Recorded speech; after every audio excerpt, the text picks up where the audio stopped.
maamulka gobolka saaxil kan degmada Sheekh xubno ka socday golaha wasiirada ee Jamhuuriyadda Somaliland fanaanka caanka ah ee Maxamed Siciid Cabdi Xasan BK iyo mas'uuliyiin kale ayaa maanta ka qayb galay xaflad ay ku qalin jabinayeen ardayda jaamacadda xanaanada xoolaha ee degmada Sheekh ee gobolka saaxil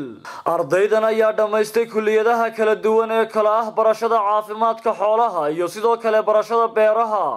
mas'uuliyiintii kala duwaneed ee ka soo qayb gashay munaasabadaasi oo hadalka isaga daba maray ayaa dhammaantood hambalyo iyo bogaadin u soo jeediyay ardaydaasi waxaana hadalladoodii ka mid ahaa horta ardaydani waxay ka duwan yihiin ardayda jaamacadaha kale ka qalanjibiya marka laga reebo farsamada gacanta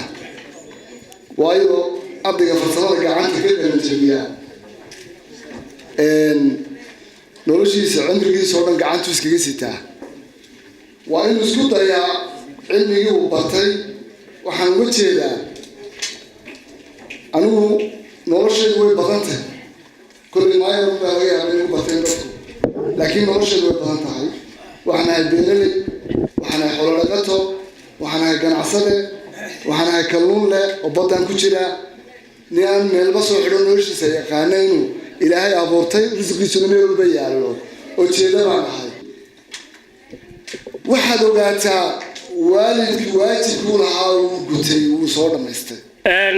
barasaab waxaa ka ahaa berbera iyo maayir baxsan galweyne waxaa farxadii aniga iyo gudoomiyaha barashada degmada maxamed ibraahim ragii wareejiyay iskuulkeena aan lahayn laakiin waxaan runtii iskuulkani iyo iskuulka soos leeyahay role model bay u yihiin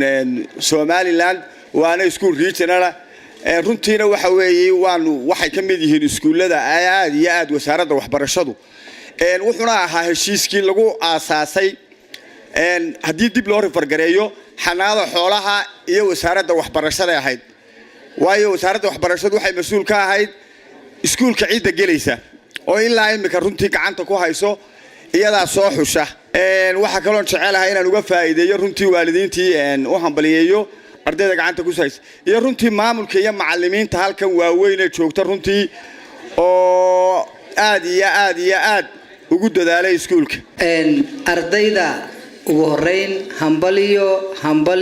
hambaliyo congratulation wasiirka wasaaradda gaadiidka agaasimaha guud ee wasaaradda xanaanada xoolaha gudoomiyaha mihnadlayaasha caafimaadka barasaabka xigeenka gobolka saaxil meeyarka magaalada berbera gudoomiyaha itixaamaadka qaranka isuduwayaasha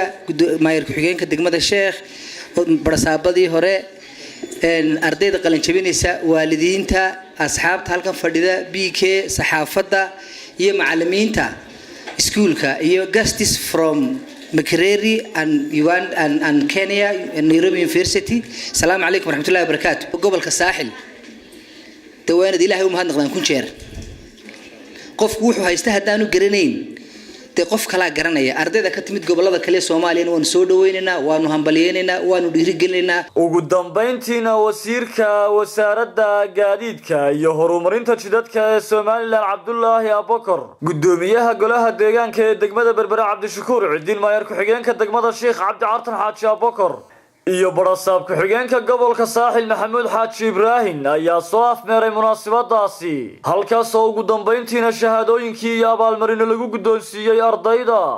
si kastaba ha ahaatee dufcadan ayaa noqonaysa tii 12aad ee ka qalin jabisa jaamacadaasi lagu magacaabo ISTVS Siciid Axmed Timreyse